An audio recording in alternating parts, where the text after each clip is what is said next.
Those Cowboys Bucs. It's Jake Kemp. It's Bob Sturm from the Hardline.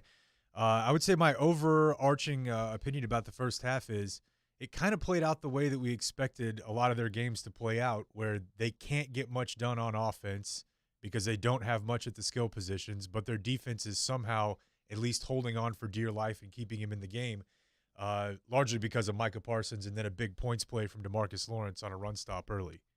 Yeah, actually, give them some credit. They actually run the ball slightly better than you would expect, I suppose.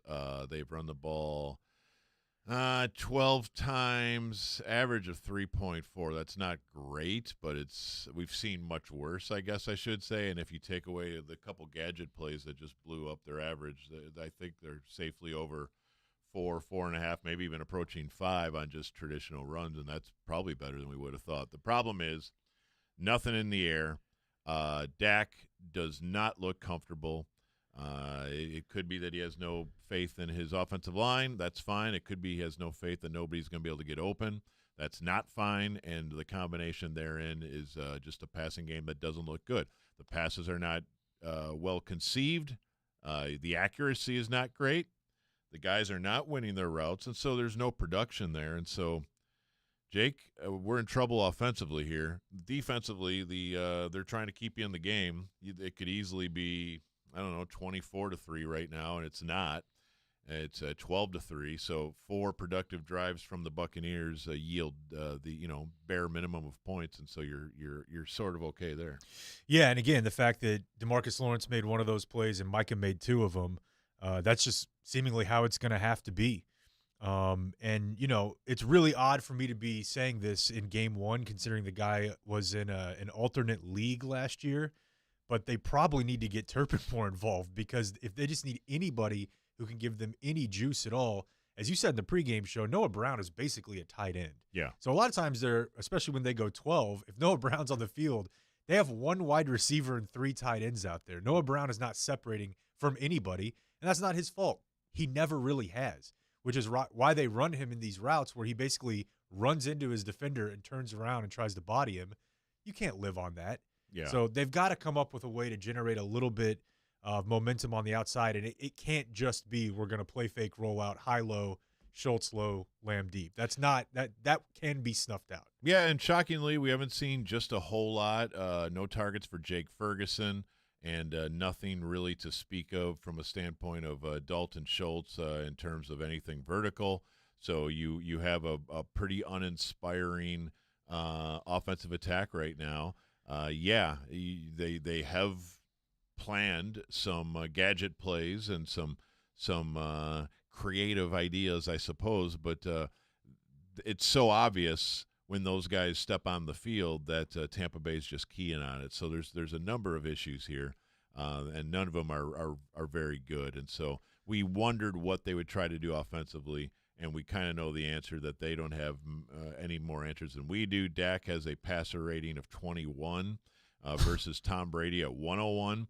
And if you look at something like explosive plays, obviously that long pass to Julio was massive, but there was also a long pass to Mike Evans. There was also a long pass to Chris Godwin on a quick out on the first play of the game. They had a couple others that fell just short of that threshold. They had 5 plays of 17 yards or more. The Cowboys have 0 plays of 17 yards or more. So giving up the big plays and not really generating any sort of drive. And this is a 12-3 game, but you're probably pretty lucky to be right there, and you've kind of used your mulligans. Yeah, and we should mention that, the biggest concern heading into the season was your inexperience and lack of talent on the offensive line, and 7 snaps in, that went from bad to worse. And it did not look to me like that was he'll be back out of the tunnel in the second half injury for Connor McGovern. That looked like more like a month.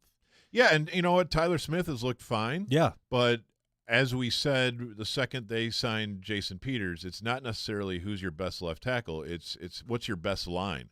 And your best line is going to be getting Peters, Smith, and Steele all on the field at the same time. So you figure out which one is your guard. The other 2 play tackle. Zach Martin, Biotish, you're going to probably be okay there. But as long as you have to put another guy out there, whether it's Connor McGovern or Matt Farniok or whatever, you're going to take a step back, a pretty significant one, to where you might wish you still had Joe Looney around here. They don't. And so starting next week, if possible, I would say to Jason Peters, are you ready to go? Are you ready to go more at right guard or left tackle? Because we can work with that. What we can't work with is continuing to play with a compromised wide receiver core and a compromised line. We've got to shore up one post-haste, and maybe Michael Gallup is close. Maybe he's not. Yeah, if the only excuse for Jason Peters not being in the lineup next week, wherever he chooses to be, is if he says, I absolutely can't do it. Right. That's it. It has nothing to do with money. No. It has nothing to do with anything other than does he think he can go? Because you roll this 5 out there for too much longer, your quarterback's not going to be upright for too much longer. So we'll have a post-game show with me, with Donovan. Who we got tonight? Dave?